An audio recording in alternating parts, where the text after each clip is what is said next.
রাজধানীর সরকারি ৭ কলেজের শিক্ষার্থীদের শিক্ষা ভবন অভিমুখে পদযাত্রা কর্মসূচি এই বিষয়ে জানাতে রাজধানীর শিক্ষা ভবনের সামনে রয়েছেন আমাদের সহকর্মী দীপ্ত চন্দ্র পাল। তিনি আমাদের সঙ্গে যুক্ত হচ্ছেন সেখান থেকে। দীপ্ত, শিক্ষার্থীদের শিক্ষা ভবন অভিমুখে পদযাত্রার সর্বশেষ কি খবর আপনার কাছে রয়েছে, তারা এখন কোথায় আছেন, বিস্তারিত জানাবেন।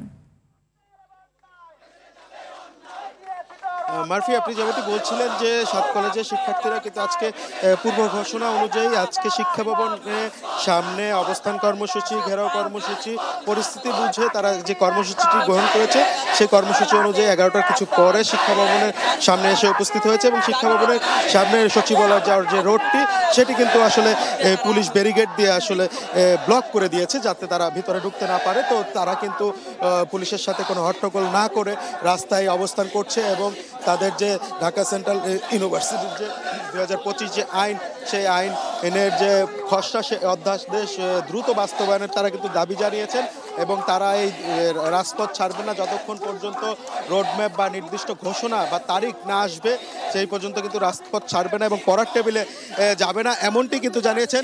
আমরা একটু একজন এখানে শিক্ষার্থীর সঙ্গে কথা বলার চেষ্টা করব। একটু আপনাদের অবস্থান কর্মসূচি সম্পর্কে একটু বলবেন। অনেকদিন আমাদের এই অধ্যাদেশের খসড়া অনেকদিন আগে প্রকাশিত হলে এখন পর্যন্ত আমাদের যে অধ্যাদেশ যে জারি হবে এখন পর্যন্ত হয়নি। বিভিন্ন ক্যাডাররা এই অধ্যাদেশের জারি বিষয়ে অনেক তালবাহানা করতেছে, অনেক সিন্ডিকেট করতেছে। আমরা চাই এই শিক্ষার সিন্ডিকেট বন্ধ হোক এবং ঢাকা সেন্ট্রাল ইউনিভার্সিটির অধ্যাদেশ জারি হোক। আমাদের একটাই দাবি, আমাদের অধ্যাদেশ এই সপ্তাহের মধ্যে আজকের মধ্যে হয় জারি করতে হবে, না হয় সময় জানিয়ে দিতে হবে যে এত তারিখের মধ্যে আমাদের অধ্যাদেশ জারি হবে।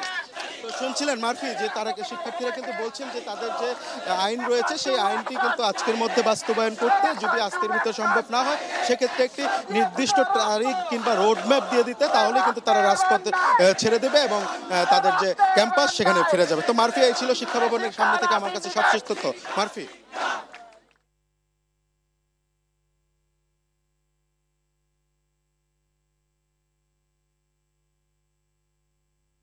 ধন্যবাদ আপনাকে।